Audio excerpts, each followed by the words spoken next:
All right, we are about a minute early, but I thought I would just get started just to kind of lay out the logistics for folks as they are entering the room. My name is Maria Bocanegra. I'm a commissioner with the Illinois Commerce Commission. Before we start, Matt and I would like to thank everybody at NARUC that has helped out with this, all of the committees that have partnered with this, and of course, all of our speakers who have taken the time to share their expertise with us today. So we hope you enjoy the presentation. Just a quick lay of the land. I'm sure you guys already know this is day 2 of NARUC, so you're already familiar, but nevertheless, we do have a couple polls for you today. If you are on the NARUC app or in the website, you'll see it to the left of your screen.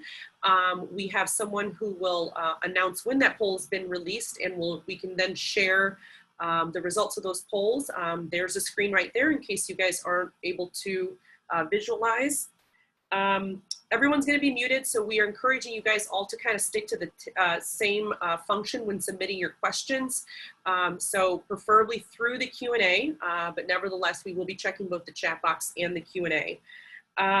So that's it. Those are the only logistics I had to cover. I will turn it over to my co-host, Matt Nelson from Massachusetts. Hi, everyone. Thanks for joining us. Today we're going to talk about transportation, electrification, and what I think is probably the biggest disruptive technology that the electric industry has seen due to the potential of electric vehicles. And I say this because I certainly admit that distributed generation and behind-the-meter devices have had their impact on the grids, and it's been significant. But we're talking about the first electric device that can move and also double the load for an electric home for your standard 2-car family.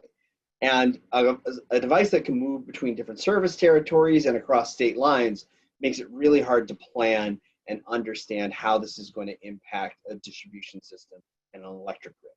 So how do you design a rate for something like that? How do you incorporate that into system planning? Considering that load spike could go up exponentially in the industry where people are changing cars over 3 to 5 years, to the commissioners out there who are attending this, is your distribution system ready to accommodate that load? I think the key to understanding all the patterns and usage is understanding data. And that's what the panel today is here to discuss. A lot of people talk about big data and understanding consumer behavior, but here we really need data to understand how people are traveling, how people are driving, and where people are charging in order to make the right system to meet this new kind of evolving market. And based on that data, we're going to have to make policy decisions around the proper rates and the proper methods to build infrastructure. So since we are on a 45-minute panel, let's not waste too much time. So first, I'm going to introduce Adam Benchoff, who is the Executive Director of Regulatory Affairs for the Edison Electric Institute. In his role, Adam coordinates and develops EEI's overall strategy and does issues at FERC, state and public utility commissions across the country. His primary area of focus includes rate and regulatory reform, clean energy, and electric transportation. So with that, I'm going to turn it over to Adam to start us off, and look forward to your questions. Matt, so sorry. This is Commissioner Bocanegra. My fault. I completely forgot to introduce the first poll after I gave you guys the instructions. So it's going to be released right now. We'll revisit it and we'll let Adam get started, but please be sure to check the poll section and we'll get back to that. Perfect. Well, thank you so much, Chair Nelson and Commissioner Bocanegra. Chair Nelson, I'm really disappointed that you didn't make up something more interesting for my introduction there as you threatened on our planning call. But I will say, since Charles wouldn't let me put up my own Boston background as a former Bostonian, I did bring my Red Sox cap with me to put up, and sad we'll not all be going to Fenway for the opening game on Thursday. But as Chair Nelson said, I'm Adam Benchoff. I'm with EEI. I think most of you are probably familiar with my association. You heard from the chair of it earlier today, Ben Folk from Xcel Energy. You heard from my boss, Tom Kuhn, yesterday during the general session. But for those that might not be, EEI is the association that represents all of the U.S. investor-owned electric companies. Our members provide electricity to over 220 million Americans in all 50 states and D.C.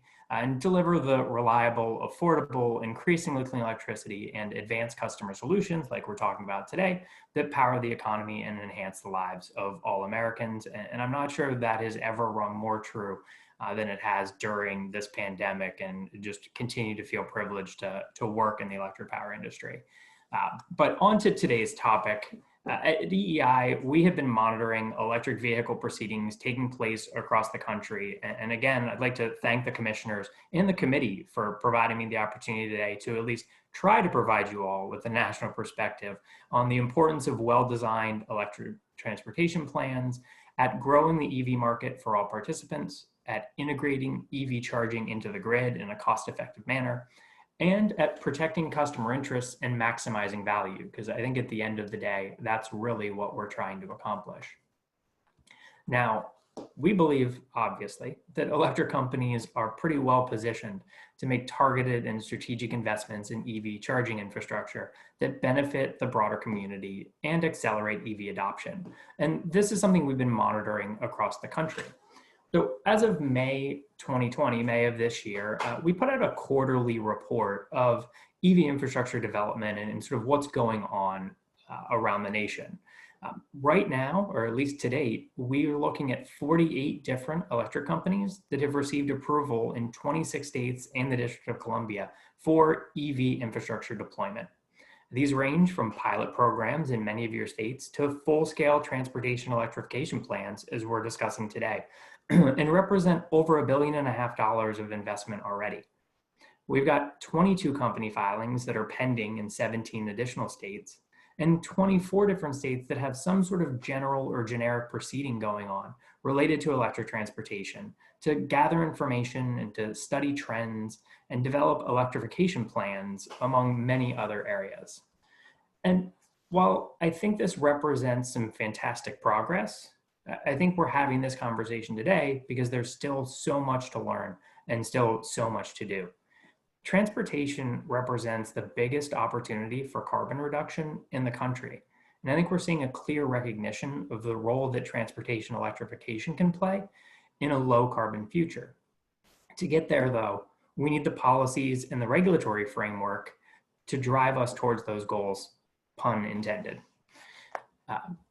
The lack of EV charging infrastructure and sort of the benefits of these broader electrification plans really is the primary barrier to EV adoption.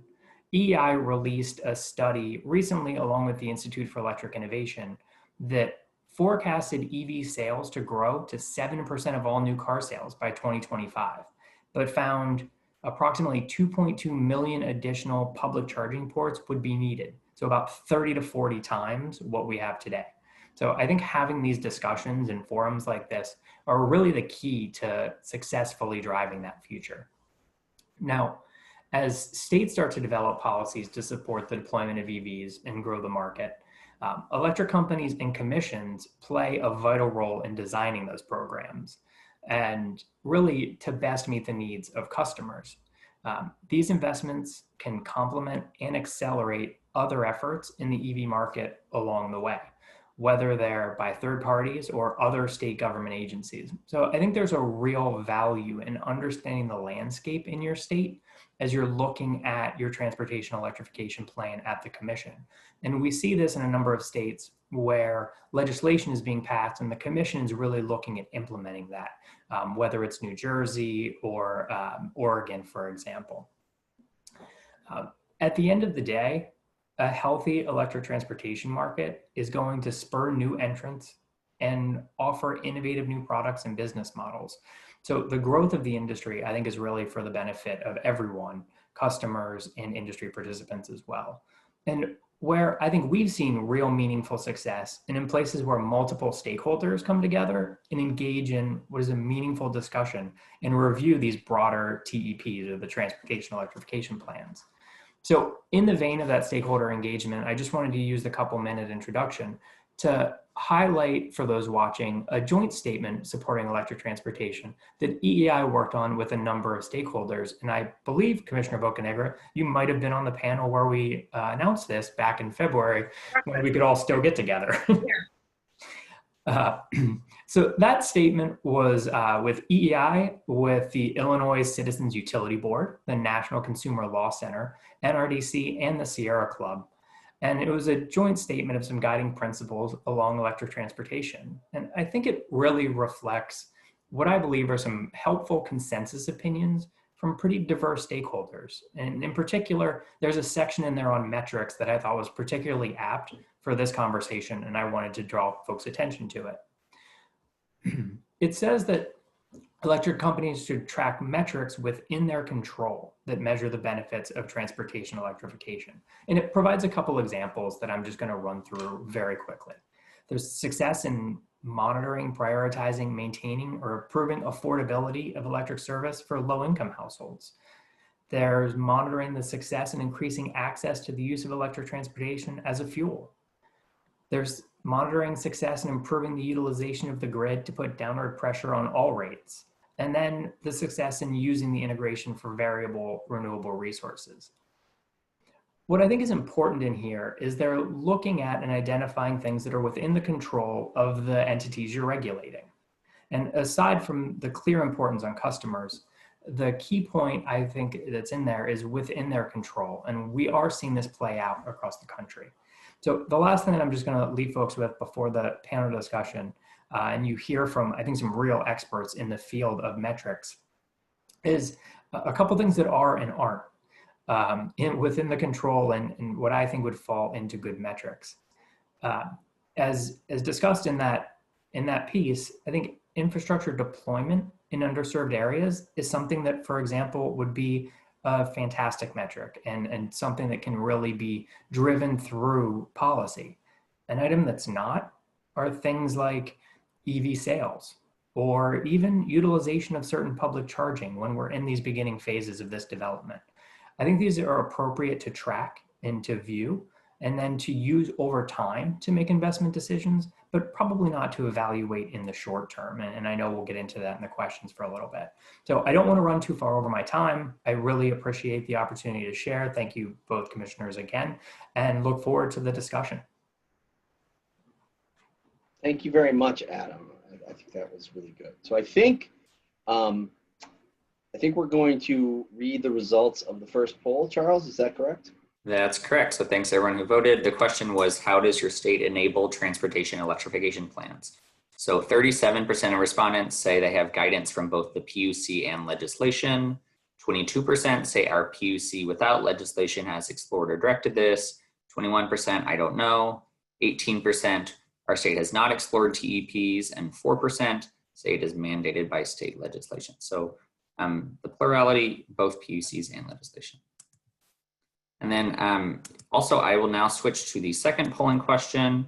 It's should be active now using the same link used on the app. So the question is, in quantifying the benefits of transportation electrification plans, a commission's most important consideration should be, and there are 4 choices. So go ahead and vote on another tab or device. All right, so I'm going to introduce the next speaker. Thank you, Adam. As you guys are answering, I will go ahead and introduce Jenna Canseck, Kanesco. I'm going to completely chop that up. We completely practiced. My fault. She leads DNV's GL Transportation Electrification practice in North America. Based out of Oakland, California, she's focused her 20-year career on driving efforts to address climate change. Her current work focuses on creating data-driven pathways for utilities, governments, and other stakeholders to enable equitable access to clean transportation. Jenna, whenever you're ready.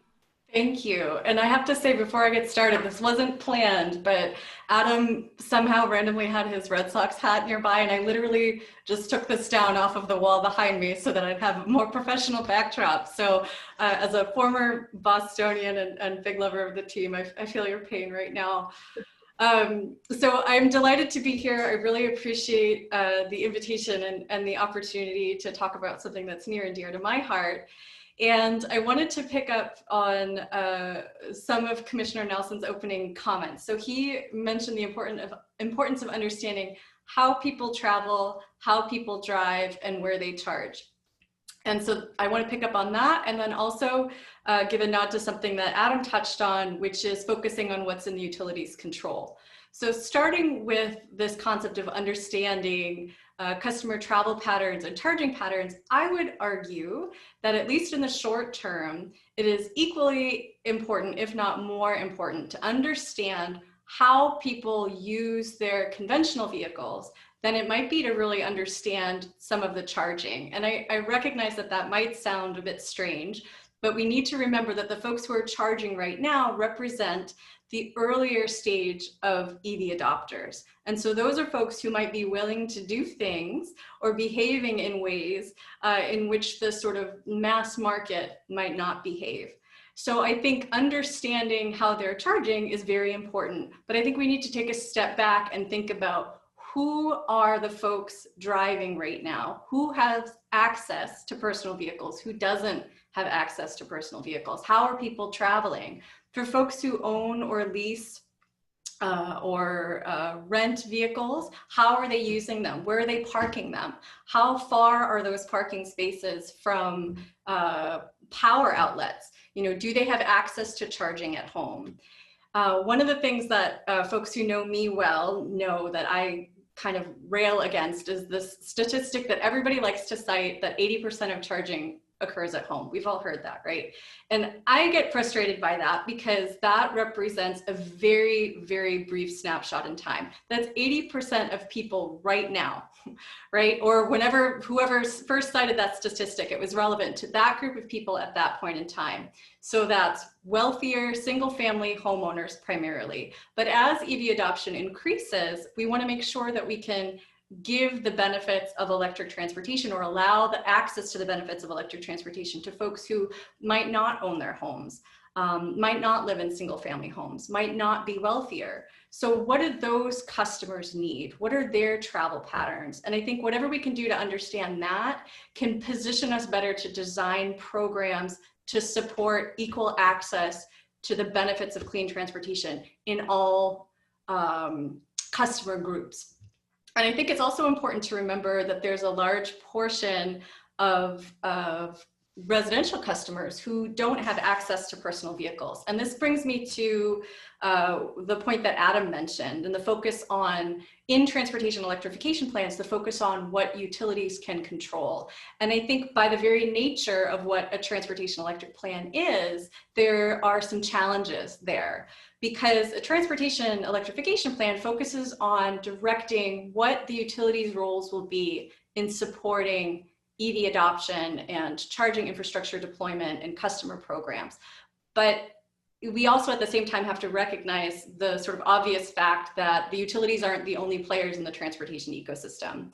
So by necessity, one of the challenges that transportation electrification presents is this necessity of working across stakeholder groups, and supporting customers who might not have access to personal vehicles comes through partnerships with public transit agencies. So for example, Portland General Electric's transportation electrification plan includes provisions for cooperating with TriMet, their local mass transit agency. I know in Arizona, there's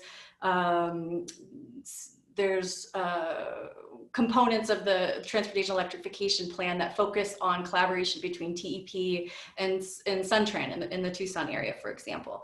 So remembering that it's not just personal vehicles and not just fleet vehicles that we're, customer fleet vehicles that we're trying to serve here, is that we're trying to serve the folks who don't necessarily have access to their own personal vehicles. And I think sort of an extension of that is remembering that these partnerships that are necessitated by the idea of thinking about transportation as the whole ecosystem are a necessary part of successfully implementing a transportation electrification plan.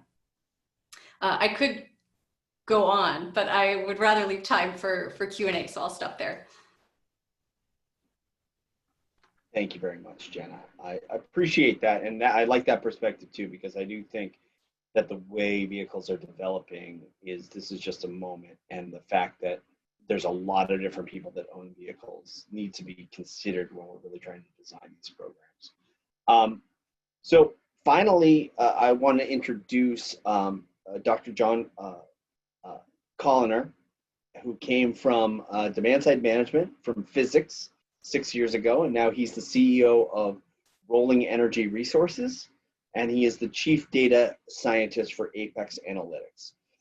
He is involved with data gathering, analytics, and metric generation from the zoomed in device level to the zoomed out planning level, right? So at Rolling Energy Resources, his company is directly connecting electric vehicles over 4G for charging, research, and load management. And with that, I think, why don't I turn it over to John to talk a little bit about some of the new technology out there that is helping people understand the way these electric vehicles are being used.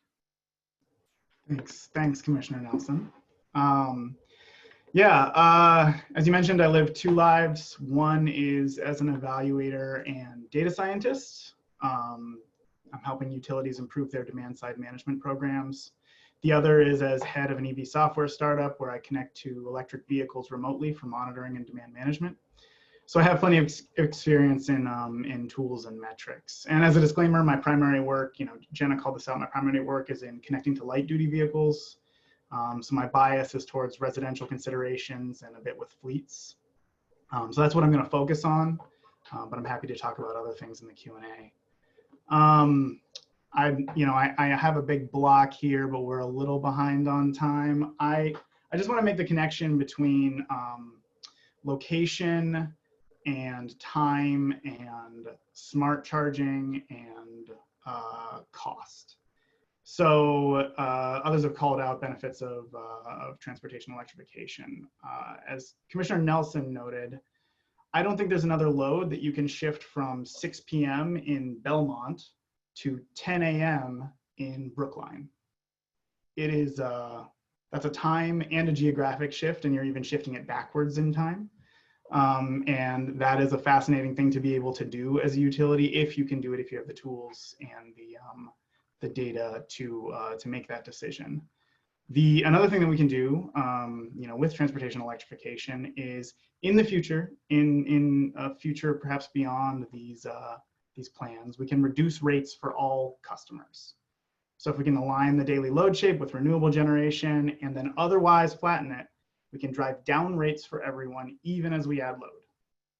But the infrastructure costs money, so in the short term, rates are going up. In service to that goal, the charging load from an EV is the poster child for flexible load. It's a battery on wheels, right? It's short duration with an L2 charger, but it's time agnostic within a large window, so you can push it around. It's nearly weather agnostic, so the things that affect loads across the rest of the grid don't really affect it as much. It's highly predictable with the right data, and drivers can predict what level of charge they will need personally. So it's also like an entity that they have absorbed, right? They see their tank and they understand what they're going to need.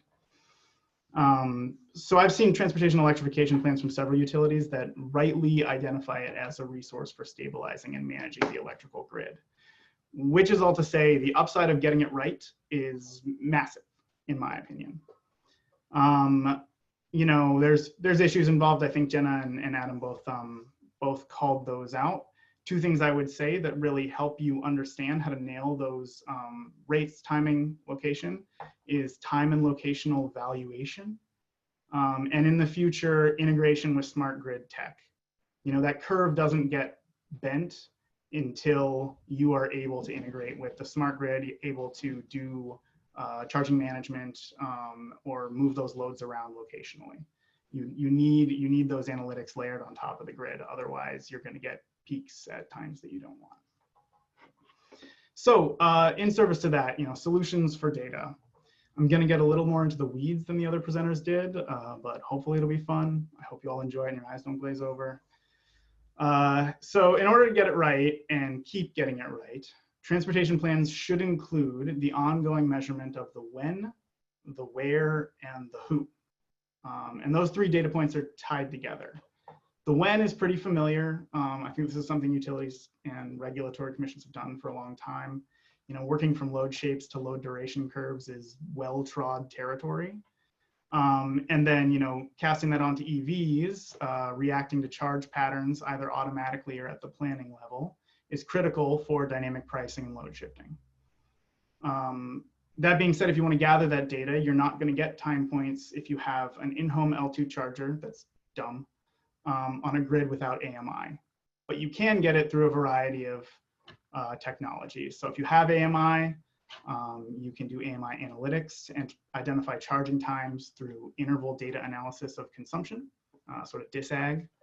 That may not be good enough to find L1 charging, but it's an option. Smart chargers, which are, you know, an L2 charger usually at home with a network connection and an onboard processor, they directly capture time of charge. So that's a source for data. There's in-vehicle hardware, devices that plug into the onboard diagnostic port and send data over 4G.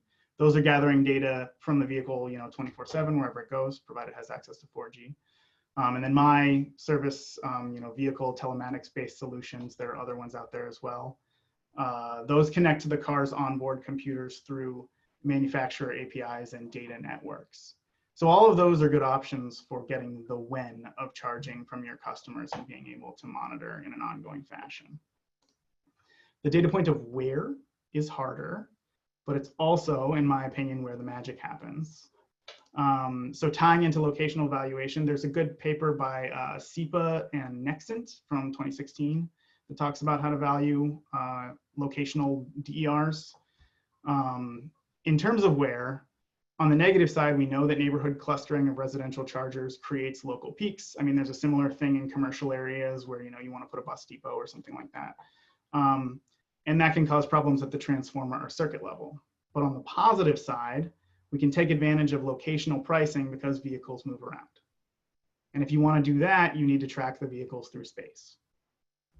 So for instance, a utility can install a downtown bank of charging stations and claim, hey, we've shifted load because we have a downtown bank of charging stations. But unless they know which vehicles used it, they don't know when it was shifted from. They don't know where it was shifted from. And I mean, I'm going to bet that downtown charging stations decrease evening load in specific suburbs. They also don't know whether it was even from their state, as Commissioner Nelson noted. So, you know, I bet you the District of Columbia, PSC, if they choose to install charging stations, must understand that they are charging cars that are coming from Baltimore and Maryland. Luckily, again, there are options for gathering this data. AMI is out because it can't follow the car. Smart chargers can't follow the car, but they do have apps. You know, the larger providers often have an app that you might use to charge in other places and get credits. And that can be used as a proxy. I don't know about the ability to access that data. In-vehicle hardware is fine for doing this, and telematics-based solutions. And the end goal there is getting to locational valuation to enable optimization in the future. And to you know, expand on some things Jenna was saying, finally the who. That's something hardware and software can point you towards, but ultimately you're going to have to gather it independently. And I think it's very important for the equity discussion, and that's a good way to, you know, demonstrate the value of this who data paired with the other data points. So basically, you know, the reason behind getting the who is higher income customers are reaping tangible rewards from the support infrastructure that is being built for their vehicle, and that's also saving them money just by switching off of gasoline. I don't disagree with Adam on short-term needs, but it's always important to look for where the benefits are concentrated, especially before we get to the point where all rates are being driven down. So one thing we can do is we can use location data for charger siting and use time data for load profiling. I'm like way over time, but just quick examples. If there's a charging bank at the Whole Foods, but not at the dollar store, you're meeting the need where it is, but you're also driving adoption for higher income customers and not low income customers. I mean, people who see that there are chargers available will think, oh, I can buy an electric car. You know, do you know where your low income EV drivers work? Because free or reduced rate charging at work is a huge incentive for EV adoption. When do low income EV drivers get off of work? Round the clock work schedules might mean that when these drivers get home and charge, it's not peak. And that changes the cost effectiveness math, making them more attractive for building base load. Also, where do your low-income EV drivers park during the day? Is it at a park and ride? If you can charge your EV at a park and ride and hop on an electric bus, that's a win for everyone. So we have data and methods to approach those questions. This work through the mobile apps to contact customers for surveys. I suggest penetration studies, not just calculating market share. That way you can identify the gaps, where you're not making inroads. There's a wealth of information that you can gather to differentiate impacts among ratepayers. And I want to call out in this data discussion that Jenna is right, that it's an evolving market and we should continue to use the data to evolve our understanding. I'll stop there. Thank you, everyone. Thank you very much, John. I appreciate that. I think while we read off the polling results, make sure you get your questions into the Q&A. We're going to go into the Q&A portion of the conversation, and I'll let Charles read off polling results. Thank you, Commissioner. So thanks everyone who voted. The question again was, in quantifying the benefits of transportation electrification plans, a commission's most important consideration should be, and the leading result with 69% of the vote is resulting rates to customers above all else rates should be just and reasonable. 16% said other, 13% said environmental benefits, 3% said third-party business opportunities and market competition.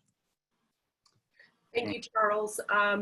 That, the polling is somewhat telling of kind of where everyone sits along this conversation we've been having in terms of gathering data. So my question for all of you, just generally speaking, is in light of that response and just thinking about TEPs, should these plans follow a general framework for all utilities, regardless of size or locational characteristics? A lot of you have shared, facts and data.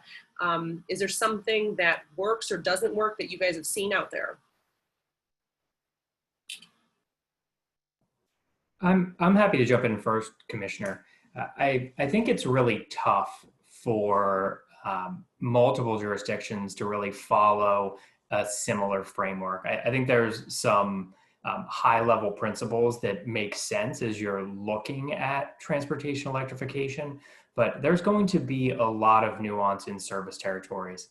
There's going to be adoption issues. John hit on a number of them. The customer, the individuality of the customer and the customer segments and experience play a critical role in the success of the ultimate program. So I think you can look at some sort of high-level issues, but when you really get into designing metrics and determining what you want those policy accomplishments to be in your state, I think it's going to have to be more tailored on a sort of a company-by-company basis.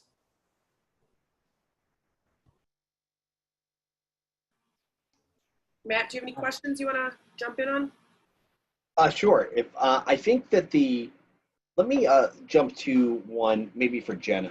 So I know that you've tracked different technological changes and mostly the directive about how users and regulators can assess adoption. What's been the biggest jumps that have helped transportation electrification advancement? And so maybe you can answer that question. Sure. That you've seen. Yeah, and I can speak from a little bit of an international perspective here, if that's helpful. I think, so DNV is based in Norway. Our energy business is headquartered in the Netherlands. So we have big teams in Europe doing a lot of work on transportation electrification.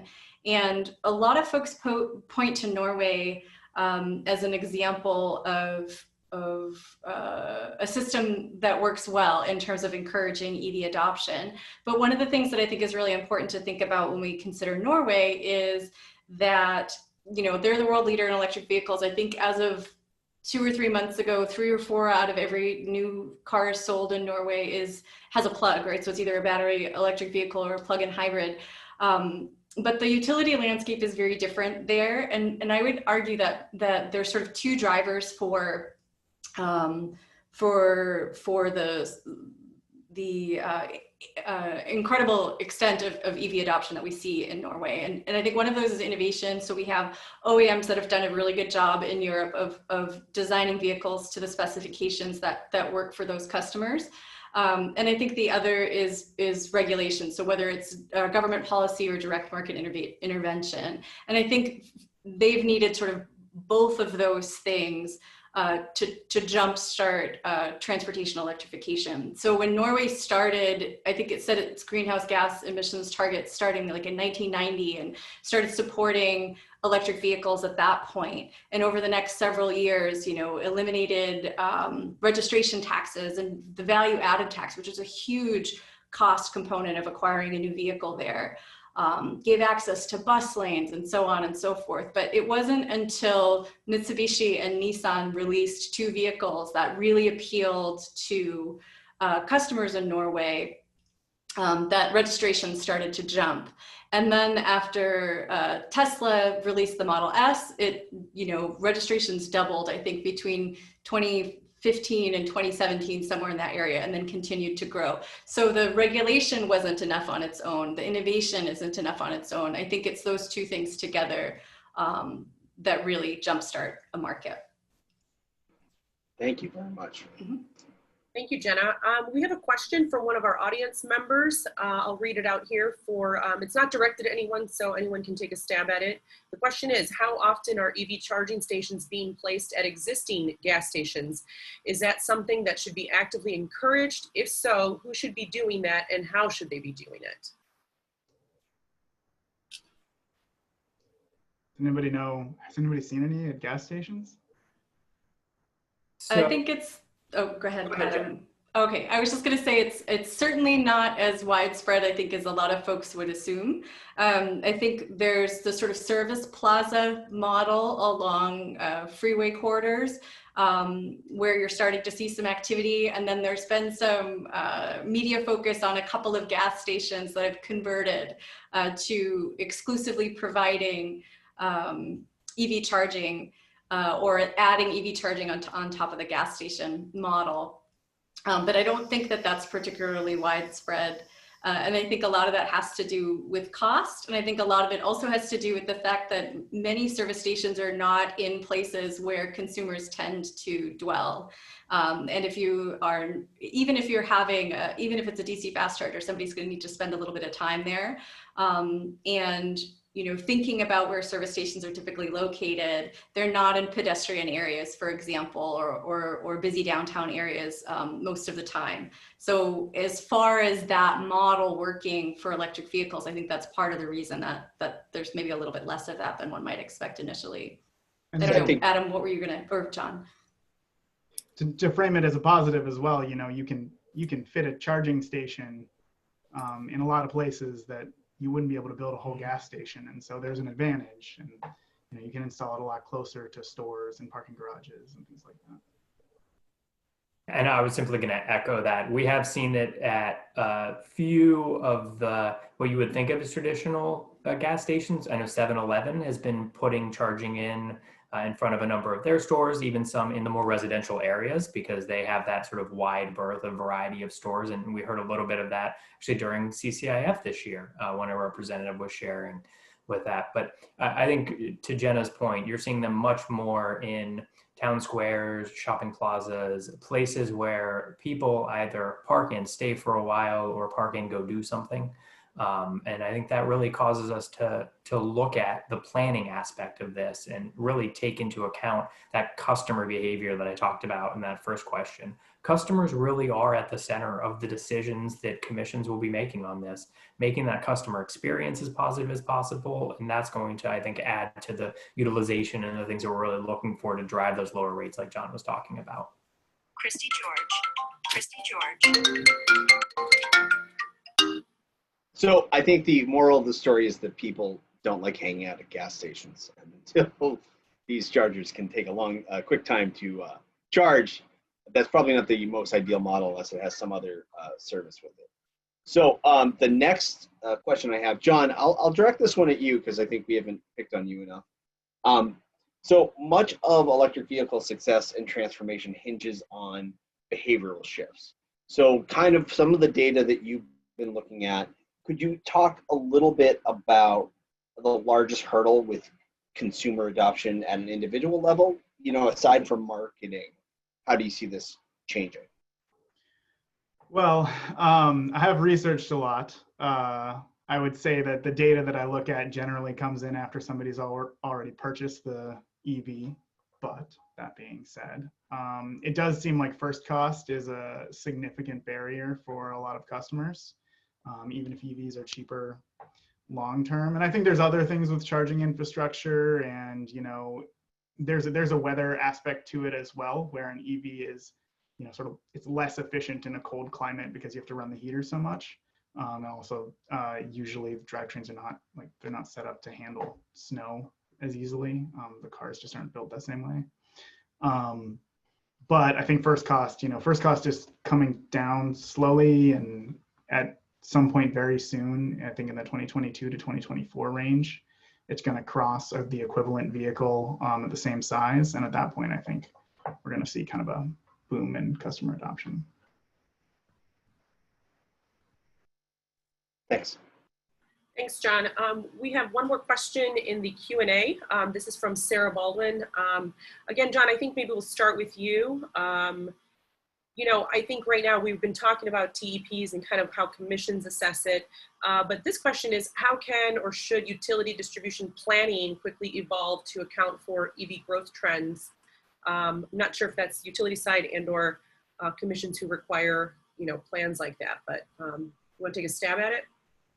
Right. I'll echo what I said before and then pass it off to the other panelists. I think that, locational valuation is important for getting the real value of some of the load shifting that you can do with EVs. But, if that's 3-5 steps down the road, I'm not sure what the one step down the road is. So maybe others can speak to that. I'm happy to jump in next, Commissioner. I think proactive planning is incredibly important in this space as we're looking out not just at residential charging, and I know we've spent sort of most of this discussion around that, but Jenna mentioned fleet charging as well. And I think given the just frankly incredible opportunities that exist around fleet electrification, whether it's city bus systems, school bus systems, and the like, I think we want to be looking ahead as an industry broadly at what the system needs to be designed to do to accomplish that. We don't want to be creating choke points in distribution system planning where a bus terminal might be. We need to be looking at that 5 years, 10 years down the road at that potential for electrification in those places and factoring that into really the analysis and for starters, the discussion. Yeah, I would just echo what Adam said. And I think, going back to some of the initial remarks about partnerships and collaboration, I think if utilities can leverage the opportunities to deepen their relationship with some of the customers like transit agencies and like customers who have fleet vehicles, to understand their plans, right? When are they thinking about transitioning to electric vehicles? When are they thinking they're going to need to start installing their own charging infrastructure? What might that look like? I think working together to figure that out rather than making assumptions or just assuming you know what's coming can kind of benefit both parties. Great. So the next question we have from the audience, and we are getting up to time, so we will do kind of lightning round style, is from Harold Gray, which is, should regulators evaluate how to dispose or recycle used electric vehicle batteries? What role should we have in that? I would say, I'll grab this one really quick first. I would say, I would reframe the question and think about not just recycling, but also second life applications, because I think that's an area that's just starting to be explored. And I think there's opportunities to leverage those EV batteries for applications that don't relate to the vehicles, but relate to other applications that can serve customers and serve the grid in second life applications. And then thinking about disposal and recycling to understand the best mechanisms for ensuring safety. Oops. So I would agree with Jenna, and also just note, I think we've got a lot on our plates when looking at transportation electrification. I think there's a lot of things that are already clearly in the Commission's purview here. And I think focusing on infrastructure is probably where we should start. And then, as Jenna said, some of those fantastic potential uses of those batteries, second life opportunities, sort of through that process at the end. But I feel like I don't want us to bite off more than we need to of what is a tremendously large issue already. Thanks, Adam. A couple more questions. We have 2 minutes. Commissioner Holden asks, we are thinking like the typical gas fill-up. So how do we get away from this gasoline type of thinking? And this also goes to the heart of range anxiety. So just a quick lightning round, if you will. John? Oh, I was going to say that, you know, I'm an EV owner. I've read some of the studies on this, and it's just, you know, yeah, somebody wants a gasoline fill up because they want the 2-minute stop to get their car filled up. But at the same time, they're not pricing in the fact that they never have to go to a gas station again if they don't want to. And it's really hard to tell a consumer that ahead of time, but as EV owners relate it to other car owners, I think it starts to sink in. And there's a lot of other benefits to EVs that end up, you know, getting communicated slowly through base diffusion or just general technology uptake. I think there's a learning curve around electricity as a transportation fuel. And I think there's some education that electric companies and other stakeholders can provide to the broader community. Also an EV owner. So as soon as I made that switch, it is really nice to be one of those folks who does have a garage now and can go out, have a full charge battery in my car. And that range anxiety went away pretty fast. So I think it's incumbent on all of us in this space to educate the broader customer base of that value. Guys, I'm gonna have to interrupt. We are out of time. It's exactly 4 p.m. I know, I think it's gonna like cut us off soon, but I just wanna thank everybody. We did have one question.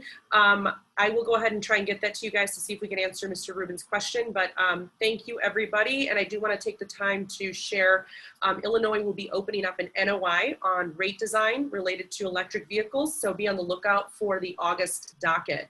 With that said, everybody have a good afternoon. Thank you. Bye everybody. Thank you. Thank you, everyone.